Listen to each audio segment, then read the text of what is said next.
Hello everyone, আশা করি তোমরা সবাই ভালো আছো। আমিও খুব ভালো আছি। আজকে আবার একটা ছোট্ট ব্লগ নিয়ে চলে এসেছি। আমাদের এখানে দুদিন খুবই বৃষ্টি হয়েছে। আজকে সকালে রোদ্দুর উঠেছিল, কিন্তু বেলা যত বাড়ছে আবার মেঘলা করে ফেলেছে আকাশটা। তাই মনে হলো নিরামিষ একটু ভোগের মতন খিচুড়ি রান্না করি। আর যেমন ভাবা তেমন কাজ। দিনটি ছিল 3রা মে 2025 শনিবার। ভোগের মতন খিচুড়ি বানানোর চেষ্টা করেছি। প্রথমে আমি শুকনো কড়াইতে মুগ ডালটাকে ভেজে জল আর হলুদ দিয়ে মুগ ডালটা সেদ্ধ করতে বসিয়ে দিয়েছি।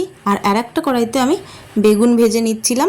খিচুড়ি দিয়ে বেগুন ভাজা দিয়ে আমাদের আজকে লাঞ্চ হবে। প্রায় সবকটা বেগুন আমি ভেজে নিচ্ছিলাম। সেই সময়ের মধ্যে মুগ ডালটাও সেদ্ধ হয়ে গেছিলো। দেখো, পুরোটা এরকম সেদ্ধ হবে না, হালকা একটু সেদ্ধ হবে, ডালটা ভেঙে ভেঙে আসবে।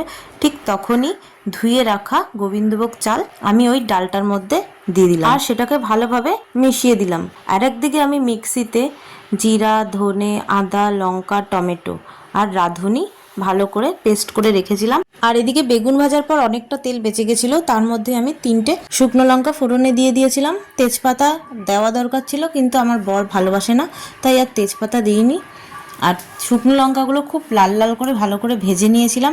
আর তার মধ্যে বেটে রাখা, মিক্সিতে যে বেটে রাখা মশলাটা এর মধ্যে ভালো করে মিশিয়ে দিলাম। আর তার মধ্যে একটু হলুদ অ্যাড করলাম আর একটু কাশ্মীরি লঙ্কার গুঁড়ো অ্যাড করে দিলাম। আর খুব ভালোভাবে এটাকে কষিয়ে নিলাম। হাই টু মিডিয়াম ফ্লেমে এটাকে কষাতে হবে। আর যেহেতু টমেটো আছে, গায়ে ছিটকাবে, তাই আমি একটু ঢেকে দিয়েছিলাম। আর দেখো, মশলাটা অনেকটাই কষে এসছে, তেল ছেড়ে দিয়েছে গা থেকে। যতক্ষণে না মশলা থেকে তেল ছাড়বে ততক্ষণ কাঁচা গন্ধটা যায় না, তো ততক্ষণই এটাকে কষাতে হবে। আর এদিকে দেখো, আমার খিচুড়িটাও রেডি হয়ে এসছে অনেকটাই। আর যেরকম জলটা দেখছো, ঠিক সেরকম জলের পরিমাণটাই রাখতে হবে।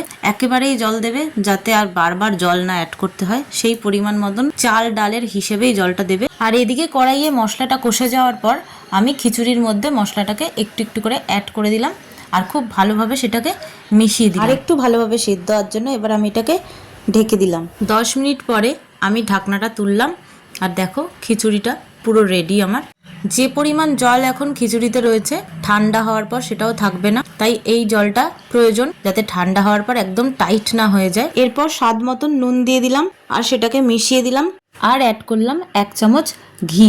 ঘিটা দিলে খুব দারুণ সেন্ট হয়। সবশেষে অ্যাড করলাম গরম মশলার গুঁড়ো আর সেটাকে খুব ভালোভাবে খিচুড়ির মধ্যে মিশিয়ে দিলাম। আর এবার আমি একটা পাত্রে এটাকে পরিবেশন করব। খিচুড়ির সাথে তোমরা আলুর দম বা পাঁপড় ভাজা, ডিম ভাজা, ইলিশ মাছ ভাজা দিয়ে ট্রাই করতে পারো। আর আমি এখানে বেগুন ভাজা দিয়ে ট্রাই করেছি, যেহেতু নিরামিষের দিন ছিল। ভিডিওটা কেমন লাগলো তোমরা অবশ্যই জানাবে। যদি ভালো লেগে থাকে অবশ্যই লাইক, কমেন্ট অ্যান্ড সাবস্ক্রাইব করবে। ফেসবুক থেকে দেখলে ফলো করে দেবে। তো চলো, বাই বাই।